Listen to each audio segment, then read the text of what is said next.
Welcome to Monet Cafe. I'm artist Susan Jenkins, and I'm happy to bring you this very beginner tutorial where I will be using only 10 pastels, and I'll be creating this painting in about 5 minutes. And while this is a super easy and super fast tutorial, it contains a lot of principles that are important to just about any artwork.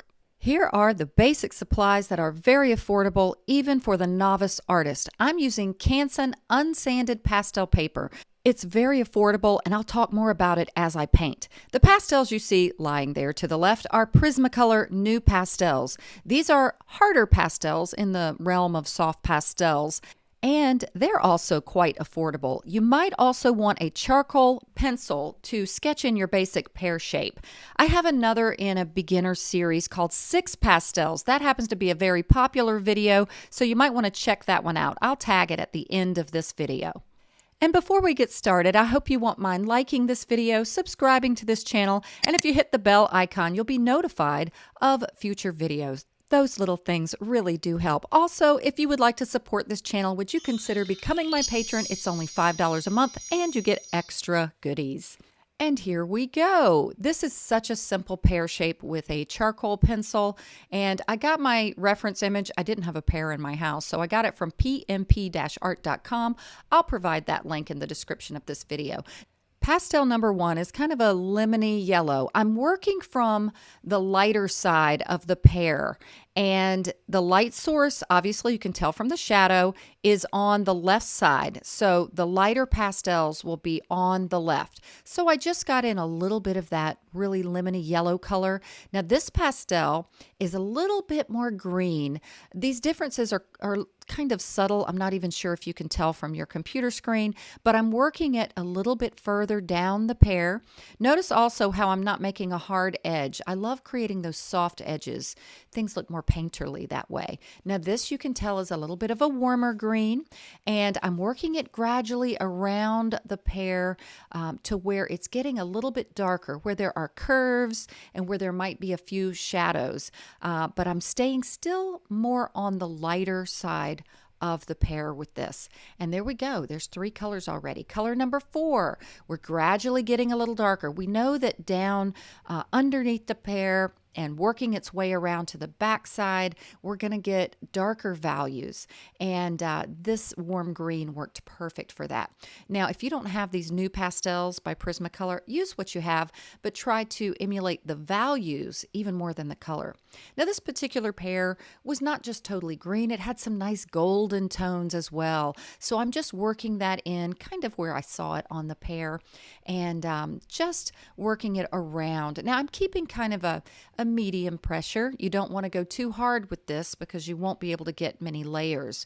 The next color, I was going to go with that gold color, but I decided to go ahead, let's get the dark values in. So this is just really kind of like a dark blue-gray color, and I'm working it around the pear, and notice how I am able to get a little layering in. Sometimes too, this does create a little bit of residue, so occasionally you'll see me blow it off. Be careful with blowing pastels. You don't want to stir up a lot of dust to breathe, but it does sometimes leave a little bit of residue. Now I'm working that dark. I know there's some dark down in that little groove where the stem grows out of, and on the right side of the stem where the shadow is.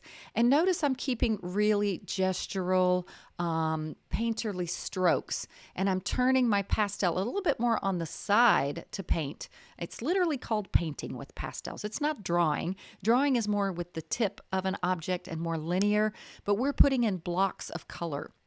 And so now I've got there you saw me give a little blow there. So just be careful not to breathe pastel dust. Now I'm working with a little bit more of that brownish tone. I want to soften up some of the darker color and warm it up just a bit. And so I'm really just looking at my reference image to get an idea of where it's not quite so dark. Now I put a little bit of that in on the left side of the stem as well. And now I'm moving on to the next color, which is kind of that rusty color. And I'm working it also in some of those areas over the brown to kind of blend the light to the dark side and soften that edge a little bit. And I put a little hint of it on the left side of the stem stem where the light is shining.